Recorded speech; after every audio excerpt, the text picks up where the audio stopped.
You want to know the kind of text that makes a man stop in his tracks, drop whatever he's doing, and come running for you? See, a man's mind works in a very simple yet tricky way. It's not always about what you say, it's about how you make him feel. The problem most women have is they send paragraphs trying to explain, to justify, or to ask where things are going. But that's not the move.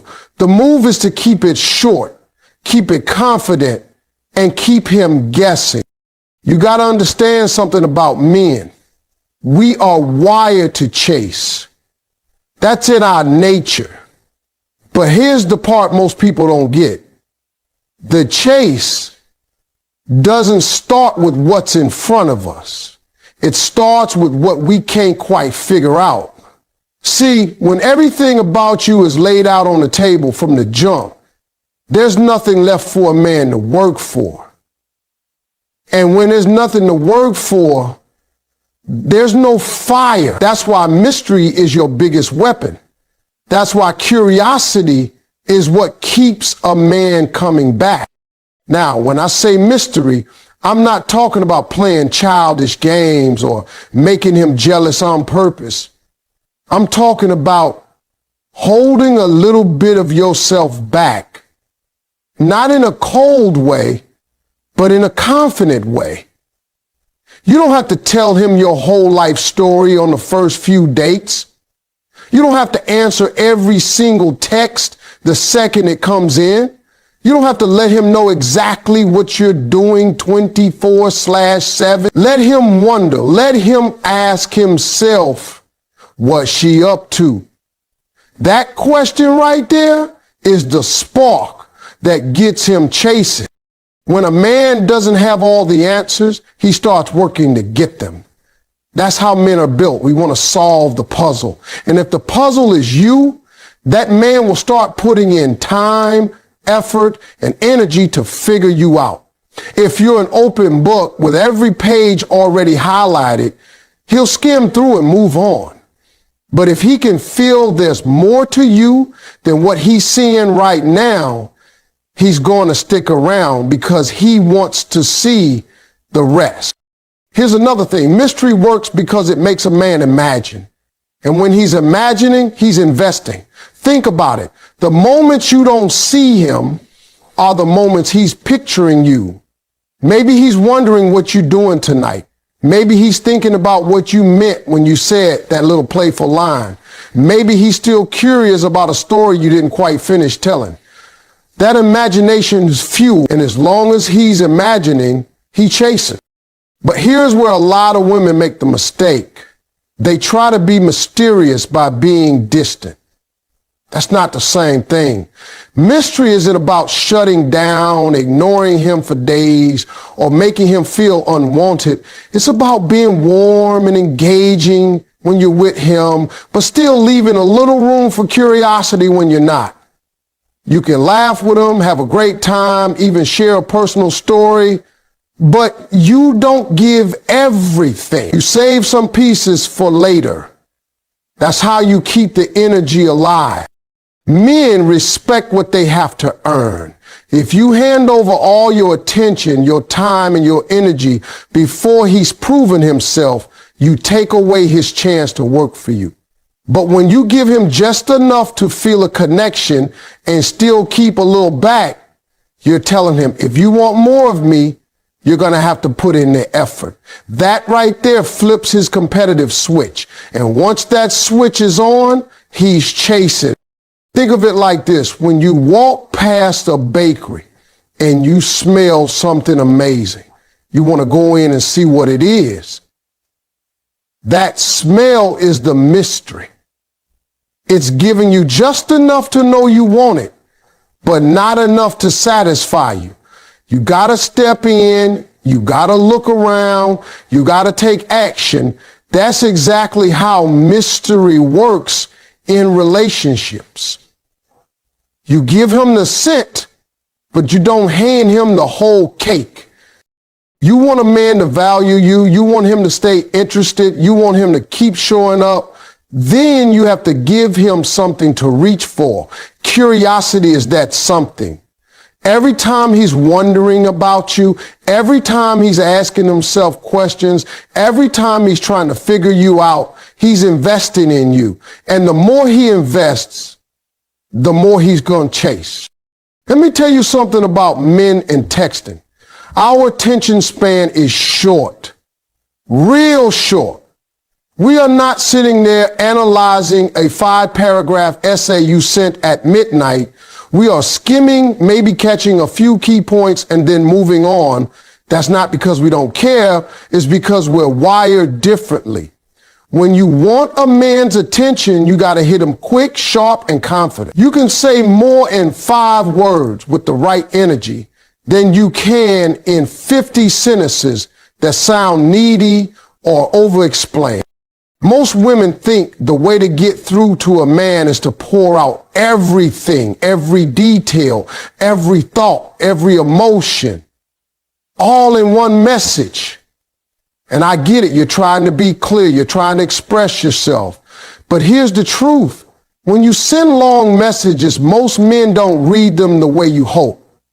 They either skim through, pick out the one thing that sounds negative, or feel overwhelmed and shut down. You lose your power. The real power comes from brevity. You send him a short, confident text and you leave it there. You don't explain it to death. You don't follow it up with 10 more messages trying to clarify. That's when a man stops, looks at his phone and thinks, wait, what does she mean by that? And now he's thinking about you. That's the sweet spot when your words are still sitting in his mind hours later. Confidence in your words is everything. Let's say he cancels a plan last minute. You could write a whole thing about how you were looking forward to it, how you rearranged your schedule, how you feel disappointed. Or you could say in 5 words, your loss, not mine. You think he's going to just brush that off? No, he's going to sit there replaying it in his head because it's short, it's strong, and it doesn't give him the comfort of knowing exactly what you're feeling. It makes him wonder. Short messages work because they leave space for his imagination to fill in the blanks. And trust me, when a man starts imagining, that's when he's hooked. He'll start chasing not just your attention, but the answer to the question your text created. That's how you control the energy of the conversation without looking like you're even trying. And here's another thing. When you're brief, you project self-respect. You're showing him that you don't need to explain yourself to be understood. You don't need to beg for attention. And you're not out here fighting for a spot in his life. You know your worth and you speak like it. That's attractive. That's magnetic. That's what makes a man lean in instead of pulling away. Now, this doesn't mean you should be cold or dry in every conversation. The tone matters. You can still be playful and warm with short text. Don't get too excited. We'll see about that. Or you wish. All of these are short, but they carry personality. They spark a reaction. They make him want to respond. That's the goal, not to dump information, but to start a back and forth where he's invested enough to keep it going. And don't be afraid of silence after you send a short, confident text. That silence is powerful. Most people rush to fill it because they're uncomfortable. But when you leave it there, you're giving him the space to process, to miss you, and to feel that little urge to reach back out. That's the chase working in real time. Think about commercials. They don't give you the whole movie. They give you a quick clip, just enough to grab your interest and make you want more. That's exactly what your short, confident messages should do. You're not writing the whole story in one text. You're giving him a preview that makes him want to see the rest. So the next time you pick up your phone and you feel like sending him a whole monologue, stop, take a breath, boil it down to one sharp, confident line. Let him chew on that. Let him wonder. Let him chase. Because when you talk less, but with power, every word lands heavier. And when every word lands heavier, you don't have to do the chasing. He will. You ever notice how when something is too easy, people don't value it as much? That goes double for men in relationships. Men are hunters by nature. And I don't care how modern the world gets, that part of our wiring has not changed. We like a little challenge. We like something we have to work for, and we respect the things we earn. The problem is when you start acting needy, always available, always saying yes, always trying to prove your worth, you take away the chase. You make the game too easy, and when the game is too easy, we lose interest. Now, let me make this clear. A challenge is not about being rude, cold, or playing mind games. A challenge is about having standards and sticking to them, even when you like a man. It's about being playful in the way you hold your ground, about letting him know you can't just stroll in here and get all of me without earning it. That's what lights a fire in a man. He feels like he's got to show up, step up, and keep up. When you're playful about it, you keep it fun instead of confrontational. Let's say he texts you last minute to hang out and you already have plans. Instead of dropping everything to run to him, you say, tempting, but I'm booked. Try again sooner next time. That's not needy. That's a playful challenge.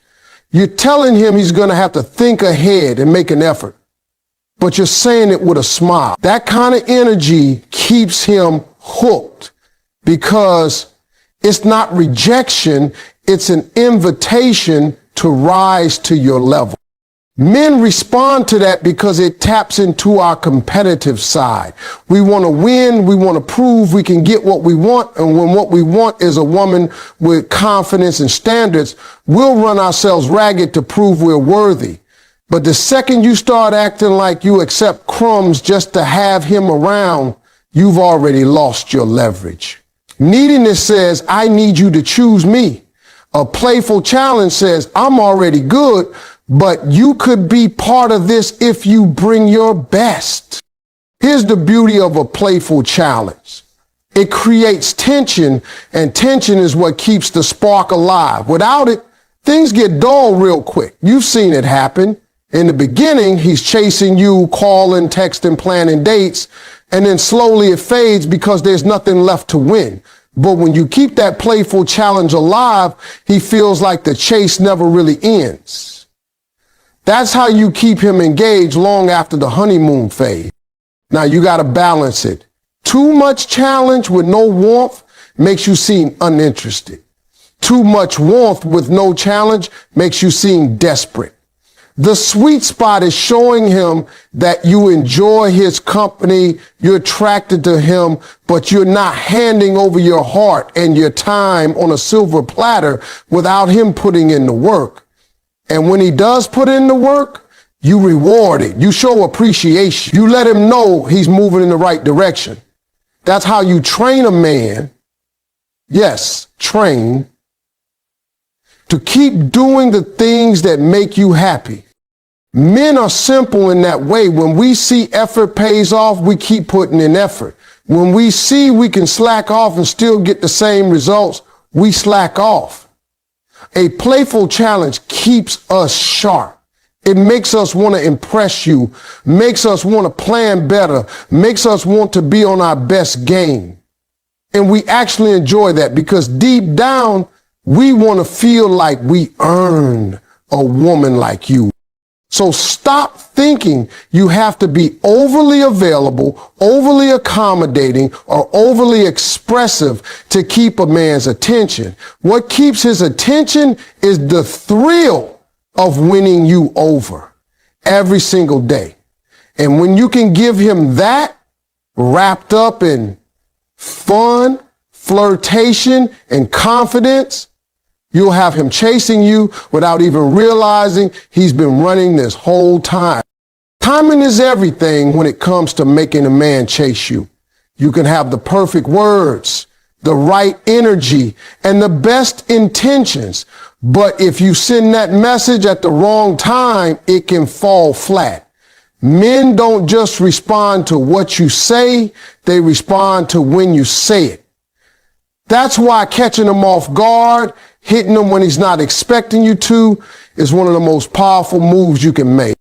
See, if you only text him when he texts you first, or only respond right after he messages, he's going to get used to a rhythm. And when a man gets used to something, it stops standing out.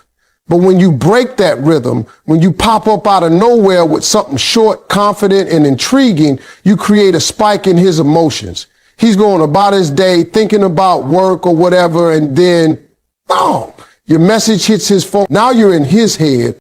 The element of surprise is key here. Men love it when things feel fresh, and timing your messages so they come when he's least expecting them keeps that freshness alive.